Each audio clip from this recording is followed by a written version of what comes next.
Alright, this is going to go into communications after the shit hits the fan. Recommend having a standard CB. This is a little bit larger unit, has a little bit extra features, but you can get CBs that are extremely small.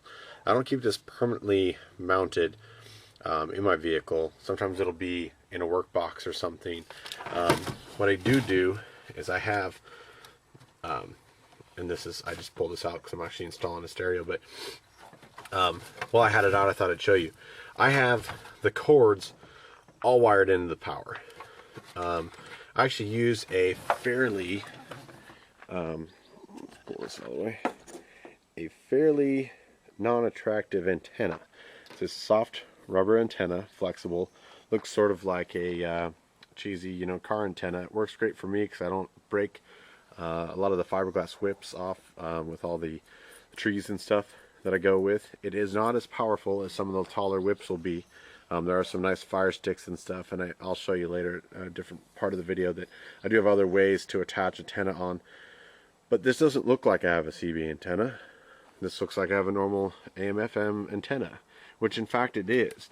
It's a product, believe it or not, from J.C. Whitney. Has a standard coax off that antenna. From this box, it's upside down, you'll have to forgive me here. From this box, it splits into a radio tuner and a CB. You're able to tune it according to the best frequency. Off each cable, one coax will go to the regular normal radio, and the other one will become a CB antenna. It allows me to, if you're traveling within a mile or so of each other on a convoy with other vehicles, it's fine. It works great. Now, if you're trying to bounce over other canyons and stuff like that, you're going to have to get a better antenna. It is not as powerful as some of the fire sticks and other CB radios. But I believe that, it doesn't require satellites. It doesn't require a lot of the other things that a lot of the radios will do. It's something that, I'm not going to say it's outdated, but it's extremely less popular now that the smaller family service radios and the GMRS have become more popular and extremely cheap, which are great. But when everyone has those, and their reach is limited because they use an FM band and CBs use an AM band, and they're able to, you can get quite a few miles out of it and bounce out of canyons with some CB radios if you've got it tuned right. So I recommend getting some communication tools as such for your bug out vehicle. Alright, I'll probably add this on to my communication one. Here's an example. It's a magnetic base.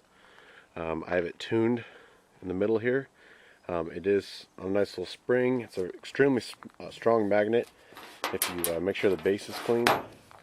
You want to make sure your antenna is towards the corners. You can do them directly in the middle. I recommend getting a CB tuner. They're not that expensive, or go to a good qualified shop and they can help you find attachment points. There's other ways to do it. You can have it wired up permanently, say down to your bumper here or something, and then just when you need it, screw in your antenna whip, maybe you keep behind your seat. That way you're not worrying about parking garages knocking that off, or trees or something, and you'll be able to take it down when you need it to.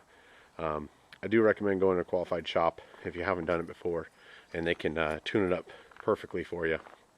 And this thing's bounced out of a couple ravines and gotten to people on the other side of a ridge where I was.